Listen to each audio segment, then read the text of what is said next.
अस्सलाम वालेकुम। अगर आपका ताल्लुक BS accounting and finance, BCom, BBA या बिज़नेस फील्ड की किसी भी ग्रेजुएशन से है, तो ये आपको पता होगा कि हर साल हज़ारों ऐसे स्टूडेंट्स हैं जो कि ग्रेजुएशन करके निकलते हैं और इनमें से एक बड़ा नंबर है जो कि जॉब्स की तरफ मूव करता है। फिर कुछ स्टूडेंट्स कहते हैं कि हमें फ़र्दर स्टडीज़ करनी है, वो प्रोफेशनल क्वालिफ़िकेशन की तरफ जाते हैं।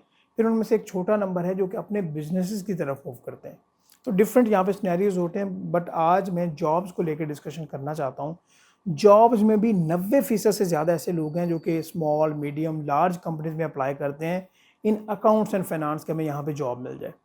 तो आपको ये पता होगा कि इसमें कंपटीशन कितना ज़्यादा बढ़ गया है कि हज़ारों ऐसे स्टूडेंट्स हैं और जब कंपनीज़ ने हायरिंग करनी है, किसी ने 1, किसी ने 5 लोगों को या 2 लोगों को रखना है, कितने लोग वहाँ पे अप्लाई कर रहे हैं और कितने लोग फाइनल उनकी सिलेक्शन होगी, तो कंपटीशन काफ़ी ज़्यादा बढ़ गया है। तो यहाँ पे आपको अकाउंट्स एंड फाइनेंस के ज़रा बाहर आके सोचना पड़ेगा।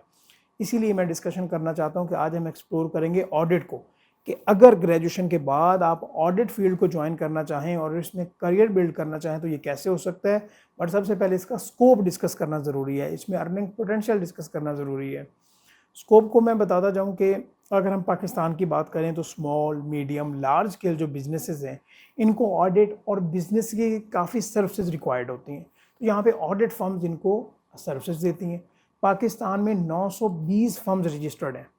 पाकिस्तान से बाहर जाएं अगर हम, जहाँ पे यूएई है, गल्फ़ कंट्रीज़ में बाकी कंट्रीज़ आ जाते हैं, Saudi Arabia, Qatar, Bahrain, Oman वगैरह, तो यहाँ पे भी काफ़ी पाकिस्तानी चार्टर्ड अकाउंटेंट्स हैं जो कि अपने फर्म्स चला रहे हैं। इसके अलावा एक और डेवलपमेंट है, वो भी मैं आपको बताता जाता हूँ कि एसीसी जो मेंबर्स हैं अभी उनको भी राइट्स मिल गए हैं ऑडिट के यूएई में। तो एक जब वो वहाँ पे वो बिजनेसेस चलेंगे तो थोड़ी बहुत आपके लिए भी अपॉर्चुनिटी होगी कि वहाँ पे आप नेटवर्किंग के थ्रू या आप अप्लाई करके वहाँ पे अपनी जगह बना सकें। बट ये इतना आसान भी नहीं है। ऑब्वियसली आपके पास पाकिस्तान में पहले कुछ रेलिवेंट एक्सपीरियंस होगा तो फिर ही आप जा पाएंगे, क्योंकि इंटरनेशनल लेवल पे कंपटीशन काफ़ी ज़्यादा टफ होता है। अच्छा, ये तो इसके स्कोप हो गया कि पाकिस्तान में भी और इंटरनेशनल लेवल पे भी इसका स्कोप है। यहाँ पे आपके माइंड में कुछ क्वेश्चन ज़रूर होंगे, और वो ये कि सर ऑडिट फील्ड को अगर हम ज्वाइन करते हैं तो यहाँ पे अर्निंग पोटेंशियल किस तरह से होगा, सैलरी पैकेजेस किस तरह से हैं। मैं आपको एक बात क्लियर कर दूँ, जिस तरह मैंने आपको बताया कि अकाउंट्स एंड फाइनेंस की निस्बत ऑडिट फील्ड में कंपटीशन काफ़ी ज़्यादा लो है, क्योंकि चार्टर्ड अकाउंटेंट फर्म में ज़्यादातर सीएज या एसीसीएज होते हैं। ग्रेजुएट्स भी होते हैं बट उनका नंबर काफ़ी ज़्यादा कम है, इसीलिए तो मैं आपको इसके बारे में बता रहा हूँ। तो यहाँ पे कंपटीशन कम है, ये एक प्लस पॉइंट है। और यहाँ पे अर्निंग पोटेंशियल आप अगर इंडस्ट्री को स्टार्ट में ज्वाइन करते हैं तो यहाँ पे ज़्यादा है। वो कैसे? अगर आप यहाँ पे 2 साल या 3 साल लगाते हैं फर्म में, डिफरेंट आपको बिजनेसेस की अंडरस्टैंडिंग होती है, प्रैक्टिकल एक्सपोजर मिलता है। जब आप फिर किसी कंपनी की तरफ मूव करेंगे, वहाँ पे आपका जॉब का डेजिग्नेशन भी बेहतर होगा, वहाँ पे आपका अर्निंग पोटेंशियल भी काफ़ी ज़्यादा बेहतर होगा, आपकी सैलरी पैकेजेस भी कंपेयर किया जाए तो ज़्यादा बेहतर होंगे।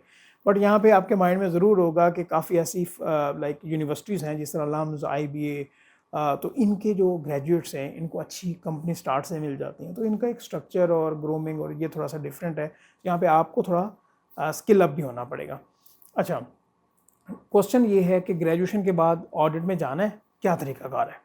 देखिए, तरीकाकार ऐसे है कि जिस तरह मैंने आपको बताया कि पाकिस्तान में 920 फर्म्स रजिस्टर्ड हैं। आपको इनका डेटा कहाँ से मिलेगा? Institute of chartered accountants of Pakistan, I cap की वेबसाइट पे जाएंगे, वहाँ पे आपको फर्म्स की लिस्ट मिल जाएगी।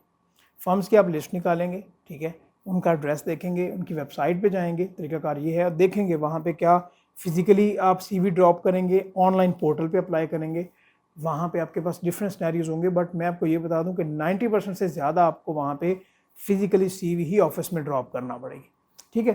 तो अकॉर्डिंगली सीवी आप बेहतर बनाइएगा तो अकॉर्डिंगली इस प्रोसेस के थ्रू आपकी सिलेक्शन होगी।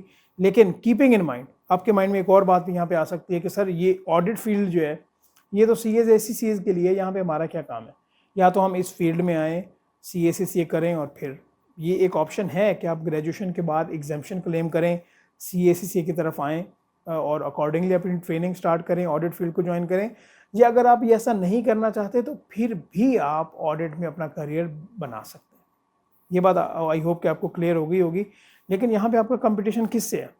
सी ए सी सी ए सी एम एस से, कि वो भी फॉर्म्स में अप्लाई कर रहे होते हैं। यहाँ पे आपको थोड़ा सा स्किल अप करना पड़ेगा, स्किल्स आपको डेवलप करना पड़ेंगी कि आपको, और थ्योरेटिकल आपके पास नॉलेज है और वो भी आपने अकाउंट्स का ज़्यादा नॉलेज गेन किया है, आपके पास ऑडिटिंग का उस तरह से एक्सपोजर नहीं है। तो आपको ये पता हो कि एक्सेल में वर्किंग आपने कैसे करना है, प्रैक्टिकली काम एक्सेल पे कैसे होता है, एक्सेल सॉफ्टवेयर आपको पता होगा। आपने कंपनी के जो अकाउंट्स होते हैं वो आपने प्रैक्टिकली कैसे बनाने हैं, थ्योरेटिकल जो आपने क्वेश्चन करने थे वो कर लिए, प्रैक्टिकली काम कैसे होगा, अकाउंटिंग सॉफ्टवेयर का यूज़ कैसे होना है और ऑडिटिंग को प्रैक्टिकली कैसे करना है।